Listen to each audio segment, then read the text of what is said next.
దేవునికి స్తోత్రములు. మీ అందరికీ నా వందనములు. ఈరోజు దేవుని వాగ్దానము, నేను వారిని కనికరింతునని సైన్యములకు అధిపతి యెహోవా సెలవిచ్చుచున్నాడు.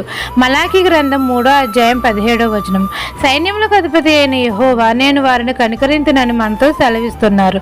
మనం అందరము దేవుని సన్నిధిని తగ్గించుకుని దేవునికి ప్రార్థన చేయాలి.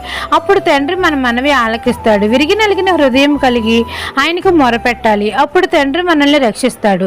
మనం అందరము వినయం కలిగి దీన మనసు కలిగి జీవించాలి. అప్పుడు తండ్రి మన మీద కనికరపడి మన యొద్ద నివాసం చేస్తాడు. మన ప్రభువు న్యాయాధిపతి అయిన దేవుడు. మన కష్ట సమయంలో మనం మొరపెడితే తండ్రి మన మనవి ఆలకించి మన యందు కనికరపడి మనకు న్యాయం చేస్తాడు. మన కష్టాలన్నిటి నుండి విడిపిస్తాడు. ఆత్మ సంబంధమైన మనసు కలిగి జీవిస్తే తండ్రి అన్ని వేళల యందు మన యందు కనికరపడి మనల్ని రక్షిస్తాడు, దీవెనలు ఇస్తాడు.